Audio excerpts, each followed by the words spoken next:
Sebastián Palacios lanzó recientemente el nuevo programa se llama... Plan de alto rendimiento. ¿Cómo? Plan de alto rendimiento. Ya, pero de lo que ahora quiero hablar es de una metodología que está promoviendo para el mejor uso de recursos públicos que se invierten en fomento deportivo y más allá de lo que significan gastos administrativos. Explíquenos en qué consiste y cuál es la ventaja de lo que se está aplicando. Claro que sí, Carlos. Muchas gracias. Un saludo a usted, a Gisela, a todos los que nos acompañan en la mesa y quienes nos miran en esta entrevista.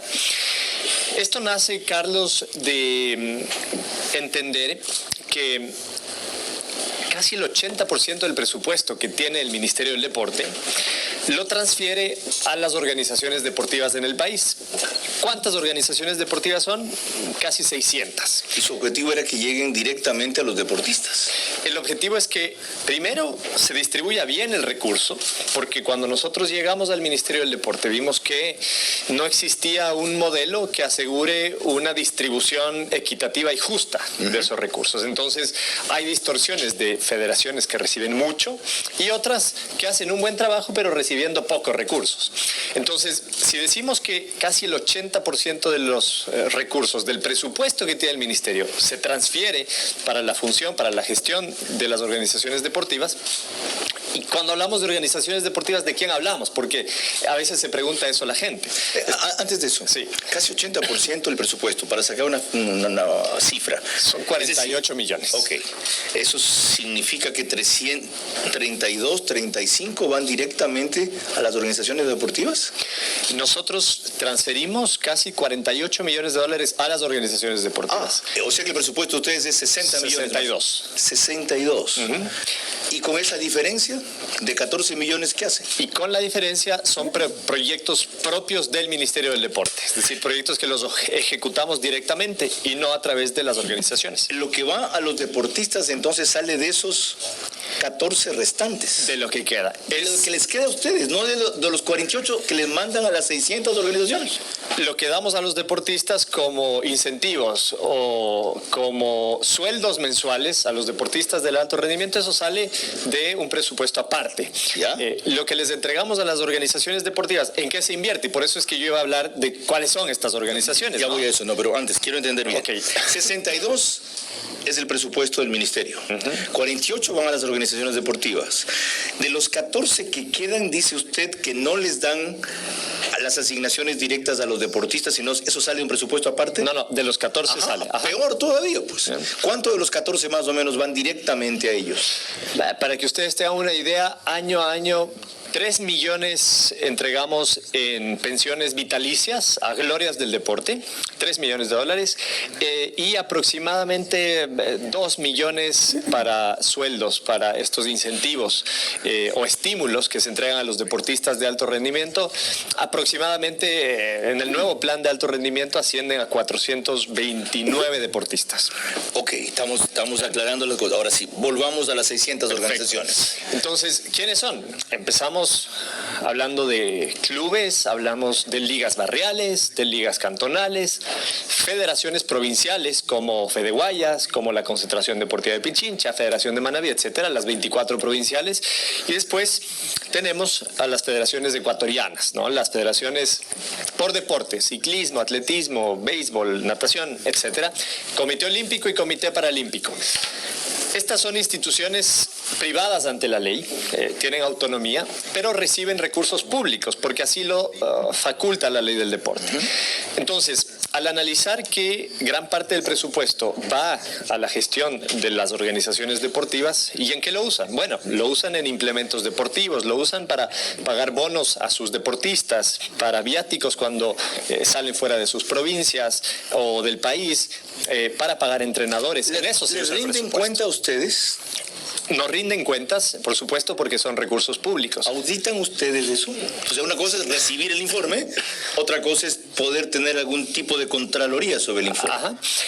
Nosotros hacemos el seguimiento y justamente para tener un seguimiento más eficiente es que hemos lanzado este año un sistema, un aplicativo online para que a través de ese aplicativo se presenten los POAs, que se llaman, que es la planificación anual de cada una de estas organizaciones ¿Esto lo deportivas. llaman el modelo técnico de asignación de recursos a organizaciones deportivas? Ese es un paso previo, porque lo que buscamos es, primero, que se asignen bien los recursos. Les decía, hay muchas quejas de federaciones deportivas provinciales pequeñas que dicen, oigan, yo hago un buen trabajo, desarrollo buenos deportistas, pero ¿por qué he recibido tan poco recurso? Federaciones que reciben, por ejemplo, 600,000, 700,000 dólares. Veamos un ejemplo, Pastaza o el Carchi. Neisida Gómez nació en Pastaza, nuestra campeona olímpica. Richard Carapaz en Carchi. Y son federaciones que han recibido poquito recurso. Qué increíble. Y tienes otras federaciones grandes, como la Federación Deportiva del Guayas, la Concentración Deportiva de Pichincha, que al año reciben más de 5 millones de A ver, dólares. usted mismo responda a esa contradicción o paradoja. ¿Cuál es la explicación? 2 campeones olímpicos de federaciones que reciben mínimos recursos. Eso es muy interesante, porque cuando uno ve la vida de Richard Carapaz, se da cuenta que corrió gran parte de su juventud por Sucumbíos y no por Carchi, justamente por esa falta de recursos, esa falta de visión y sobre todo una falta de un modelo que diga, ok, yo voy a mirar resultados deportivos, voy a definir criterios y voy a dar peso a cada uno de esos criterios para distribuir el recurso de forma justa. Okay. Eso es lo que hemos hecho nosotros y a eso se refiere un modelo de asignación de recursos justo, transparente. ¿En base a qué equitativo. análisis? ¿Cuánto tiempo les ha llevado hacer esto? ¿Sobre qué diagnóstico? ¿Sobre lo que les dijeron? ¿Sobre lo que ustedes vieron? ¿Sobre reportes o rendimiento como el que acaba de ejemplificar? Recursos, medallas, recursos, campeonatos, recursos, participaciones, recursos, logros, recursos, récord, no sé. Es novedoso saber cómo llegaron a las conclusiones para replantear, esto vamos a dar más, esto vamos a dar igual, esto vamos a dar menos, aquí no está funcionando, aquí hay resultados sorprendentes. Nos ha tomado algunos meses, hemos tenido un equipo analizando cómo funcionan estas organizaciones deportivas desde el año 2019. Entonces, definimos varios criterios técnicos que van desde el número de deportistas que tienen, desde la construcción y rehabilitación de escenarios deportivos, pasando por la ejecución presupuestaria, es decir, ¿han usado bien los recursos? ¿Cómo los han utilizado? Estamos calificando eso. Estamos viendo también la capacidad de autogestión que tienen las organizaciones deportivas. Miren qué importante es eso, porque unas instituciones que son privadas no pueden depender solamente del recurso público. Las organizaciones buscan auspicios, buscan apoyo, buscan recursos privados también. Y eso, a diferencia de lo que pasaba antes, que se penalizaba, hoy nosotros premiamos. Lo estimulan. Lo estimulamos, por supuesto, para que ¿Y eso no dependa solo del recurso. ha llevado? Primero, en principio van a seguir alocando los 48 millones de dólares, pero con distinta distribución. ¿Va a haber más? ¿Va a haber menos? ¿Más eficientemente? A ver, puedo decir dos buenas noticias para las organizaciones deportivas, y es que pese a el momento económico que estamos viviendo, hemos logrado proteger que ese recurso se mantenga en su techo. Es decir, el 2021 se transfirió 48 millones, este 2022 estamos transfiriendo 48 millones. No hay una reducción, que por ahí había una preocupación y se decía, por la crisis económica que se vive, posiblemente va a haber una reducción y se iban a ver impactadas ligas cantonales, federaciones, y ustedes imaginan el problema que se podía dar. Lo primero ya mantiene. es un logro. Ya es un logro. Que equivale de alguna manera a aumentarlo. Que equivale de alguna manera en la situación que vivimos. Sí, de acuerdo. Correcto. ¿Ya? Lo otro, lo mantienen. La segunda cosa. Y lo segundo es que esas federaciones que durante años han estado reclamando más recursos porque había una distorsión y una asimetría dentro de ese pastel del total de los 48, hoy pueden estar mucho más tranquilas. ¿Por qué? Porque más del 60% de las organizaciones deportivas el 2022 recibirán más recursos que el 2021.